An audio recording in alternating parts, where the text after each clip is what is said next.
हुआ है।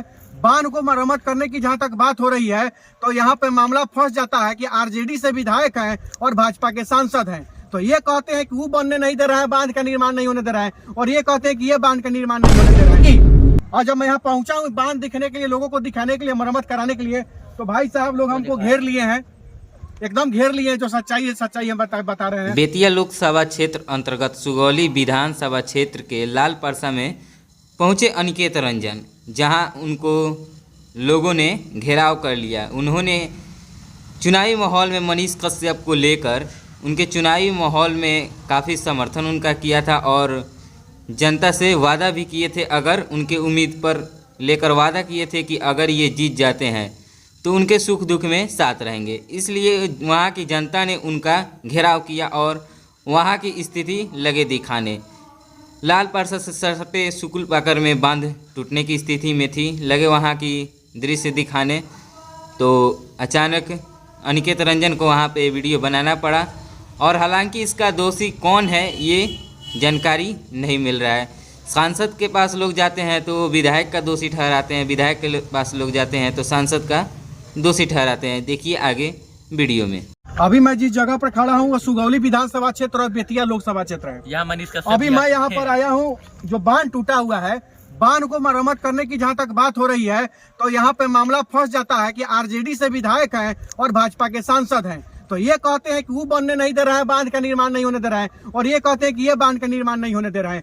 तो जब बाढ़ का पानी आया है और लोग निकल के NH 28 पर अपना घर बनाने को बेबस हो गए हैं, तब हम यहाँ पर पहुंचे हैं। चूंकि और जब मैं यहाँ पहुंचा हूँ बांध दिखने के लिए, लोगों को दिखाने के लिए, मरम्मत कराने के लिए, तो भाई साहब लोग हमको घेर लिए हैं, एकदम घेर लिए हैं। जो सच्चाई है सच्चाई हम बता रहे हैं। इन लोगों का शिकायत ये है हमसे, हुए थे चुनाव के बेरी कह रहे थे कि आपके सुख दुख में खड़ा रहेंगे, तो हम तो बोलबे किए कि हम सुख दुख में खड़ा रहेंगे, तो हम आपके दुख में आए हैं। लेकिन इन लोगों को कहने का बहुत सारा आरोप लगा रहा है, बहुत सारा लोग तो सीधी सी बात है, सब लोग कह रहा था। लोग क्या कह रहे थे आप लोग बताइए। अब सामने लोग वादा किए थे बांध जल्द बनवा देंगे, लेकिन 6 साल हो गया, इसका काम अभी तक कुछ भी नहीं होगा।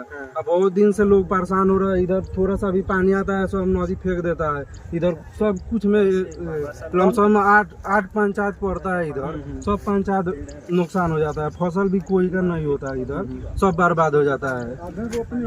हम तो एक उम्मीद से ना वादा किए थे आप लोगों से आके। हाँ, वादा किए थे कि जो अगला जो वादा किया आके कि हम चुनाव लड़ रहे हैं, जीतेंगे तो ये करेंगे वो करेंगे, तो हम तो उसी उम्मीद में ना आप लोगों से वादा किए थे। लेकिन अगर अगला चुनाव नहीं लड़ा, अगर कुछ करवे नहीं किया, तो उसमें हमारा क्या दोष है। आप लोग अब आज हमको यहाँ पे देखे हैं, पहचाने हैं, तो आप लोग हमारा घेराव कर रहे हैं, चाहे हमसे पूछ रहे हैं, प्यार से ही पूछे चाहे नाराजगी से पूछे। तो मैं तो माफी मांगूंगा आप लोगों से कि मैं गलत आदमी को लेके चला आया था इस क्षेत्र में चुनाव लड़ाने, तो मेरी गलती थी। हम उस आदमी को दोष लगाने नहीं जाएंगे। हम आप लोगों से माफी मांगते हैं कि अगला कोई नहीं लड़ा, क्यों नहीं लड़ा वो अपना जवाब देगा, चाहे जो करेगा।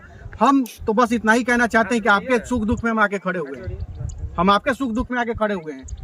और इतना तो जरूर कह रहे हैं कि कम से कम बांध टूट रहा है, बांध धस रहा है और धीरे धीरे गाँव की तरफ बढ़ रहा है, तो हम तो आपसे माफी मांग रहे हैं ना। हम तो आपके पास आए हैं ना, हम तो आके बोले थे ना कि हम यूट्यूबर, एक आदमी यूट्यूबर चुनाव लड़ रहा है, आप लोग मदद करिए, चंपारण का बेटा है, मदद करिए, हम आप लोगों के सुख दुख में खड़ा रहेंगे, बोले थे ना। बोले तो हम आए ना, हम तो माफी चाहते हैं। अगर कोई गलत निकल गया तो हम गलत नहीं ना है, हम तो आए आपके सुख दुख में। बांध देख लीजिए, दिखाइए।